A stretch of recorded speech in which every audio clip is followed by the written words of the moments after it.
எசேக்கியேல் அதிகாரம் 31.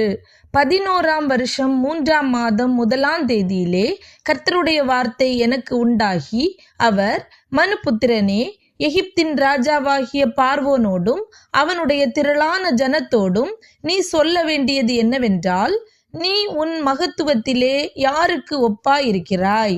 இதோ, அசீரியன் லீபனோனிலே அலங்கார கொப்புகளோடும் நிழலிடும் தழைகளோடும் வளர்ந்தோங்கிய கேதுரு விருட்சமாயிருந்தான்.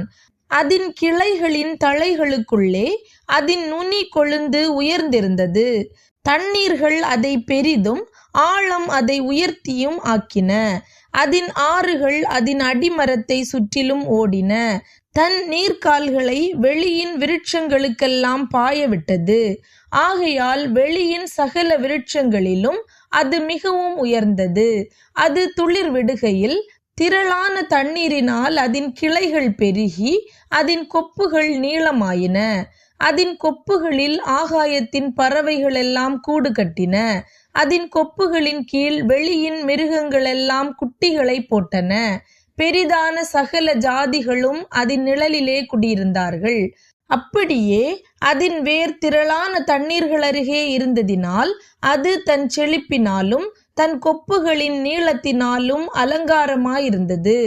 தேவனுடைய வனத்தில் உள்ள கேதுருக்கள் அதை மறைக்க கூடாதிருந்தது. தேவதாரு விருட்சங்கள் அதன் கொப்புகளுக்கு சமானமல்ல. அர்மோன் மரங்கள் அதன் கிளைகளுக்கு நிகரல்ல. தேவனுடைய வனத்தில் உள்ள ஒரு விருட்சமும் அலங்காரத்திலே அதற்கு ஒப்பல்ல. அதன் கிளைகளின் திரளினால் அதை அலங்கரித்தேன். தேவனுடைய வனமாகிய ஏதேனின் விருட்சங்கள் எல்லாம் அதன் பேரில் பொறாமை கொண்டன.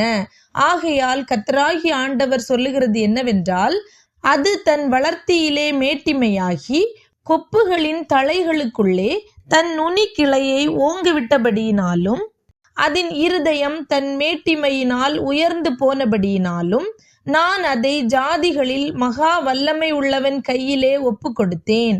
அவன் தனக்கு இஷ்டமானபடி அதற்கு செய்வான். அதனுடைய அக்கிரமத்தின் நிமித்தம் அதை தள்ளி போட்டேன். ஜாதிகளில் வல்லவராகிய அந்நிய தேசத்தார் அதை வெட்டி போட்டு விட்டு போனார்கள். அதன் கொப்புகள் மலைகளின் மேலும் சகல பள்ளத்தாக்குகளிலும் விழுந்தன.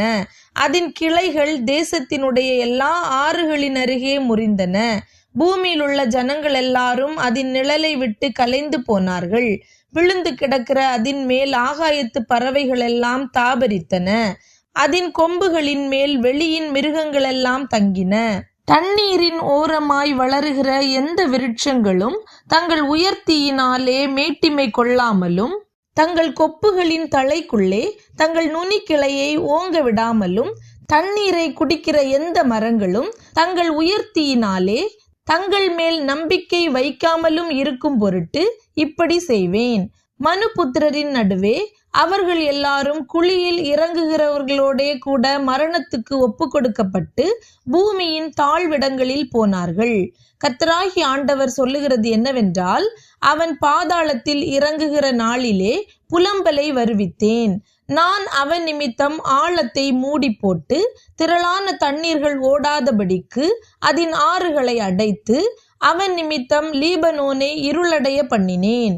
வெளியின் விருட்சங்கள் எல்லாம் அவன் நிமித்தம் பட்டு போயின.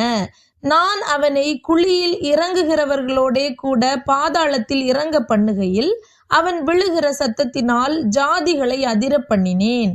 அப்பொழுது பூமியின் தாழ்விடங்களில் ஏதேனின் விருட்சங்களும் லீபனோனின் மேன்மையான சிறந்த விருட்சங்களும் தண்ணீர் குடிக்கும் சகல மரங்களும் ஆறுதல் அடைந்தன. அவனோடே கூட இவர்களும் ஜாதிகளின் நடுவே அவன் நிழலில் குடியிருந்து அவனுக்கு புயபலமாயிருந்தவர்களும் பட்டயத்தால் வெட்டுண்டவர்கள் அண்டையிலே பாதாளத்தில் இறங்கினார்கள். இப்படிப்பட்ட மகிமையிலும் மகத்துவத்திலும் ஏதேனின் விருட்சங்களில் நீ எதற்கு ஒப்பானவன்? ஏதேனின் விருட்சங்களோடே கூட நீயும் பூமியின் தாழ்விடங்களில் இறக்கப்பட்டு பட்டயத்தாலே வெட்டுண்டவர்களோடே கூட விருத்த சேதனம் இல்லாதவர்களின் நடுவிலே கிடப்பாய். பார்வோனும் அவன் கூட்டமும் இதுவே என்று கர்த்தராகிய ஆண்டவர் உரைக்கிறார் என்று சொல் என்றார்.